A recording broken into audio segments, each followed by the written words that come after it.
House of Leaves is the debut novel of American author Mark Z. Danielski.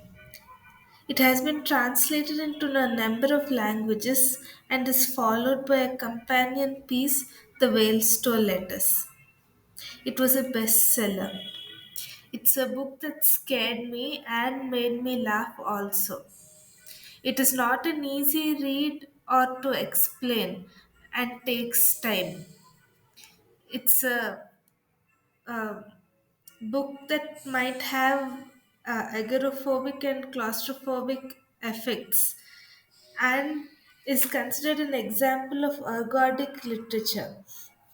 There are copious amount of footnotes. Some footnotes contain footnotes themselves and references to fictional books, films, etc. Some pages, on the other hand, contain only a few words or lines arranged in a strange way to mirror the events of the story. At points, the book must be rotated to be read. The book is distinct for its multiple narrators who interact with each other in disorienting ways. This book can be called a horror story and a love story. The book starts with an introduction by our protagonist Johnny, a tattoo artist in LA looking for a place to stay. He and his friends sneak into his friend's neighboring apartment where they find a dead man with the man's writing of the Navidson record, even though the man is blind. The writings is about a man and wife and kids with a strained relationship, and they relocate in hopes to mend the relationship. Simply said, the book is a journal about a book, about a film, about a house. The family drama soon turns into a horror story it, and satire. The book is self aware of being pretentious. Fonts and colors change, there are geometric figures, and a dog dies. The journal of the author documents his broken life and drug addiction. The appendix changes the whole story when decoded. The movie that the book is based on whom the journal is based, is one that everyone has seen but nobody has heard about. The plot summary is a first person narrative. In the apartment, or apart from the dead man, they also find claw marks. There are several narratives, including the dead man's report on a possibly fictional film. The LA artist interjects his autobiographical accounts, and there's also a part talking about the film by Navidson's brother Tom. And there are interviews of many people regarding the Navidson record by Navidson's partner Karen. There are brief notes by the LA artist's mother, whose voice is presented through a set of letters titled the Whalestone Letters. Each narrator's text is printed in a distinct font, making it easy for the reader to follow the occasionally changing format of the novel. The Navidson record deals primarily with the Navidson family.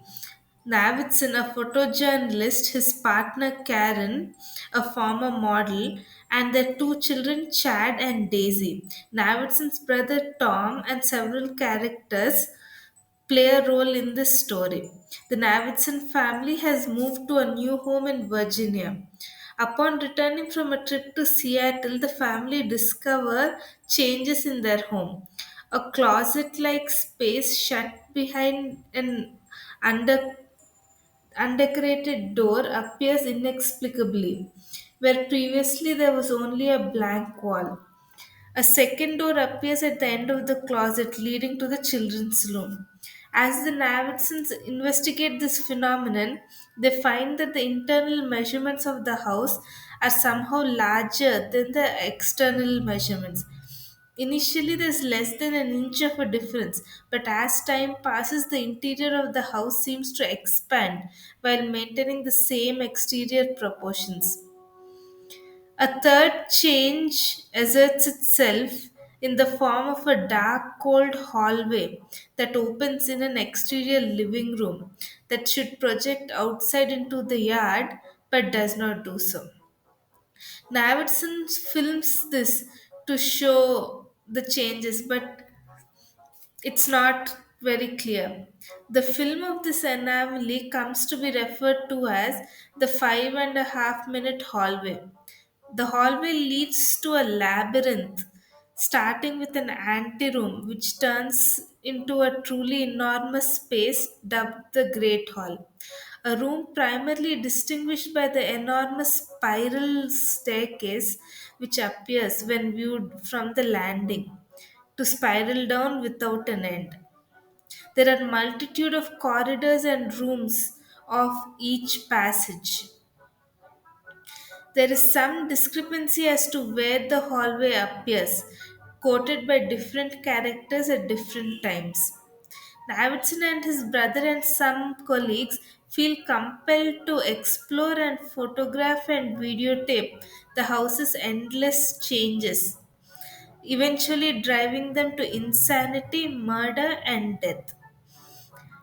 Ultimately, Will releases what has been recorded as the Davidson record.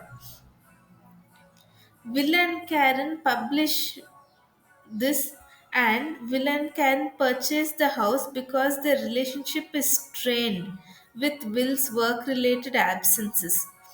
Karen is adamantly against marriage, claiming that she values her freedom above anything else. She always finds herself missing and needing Will when he is gone.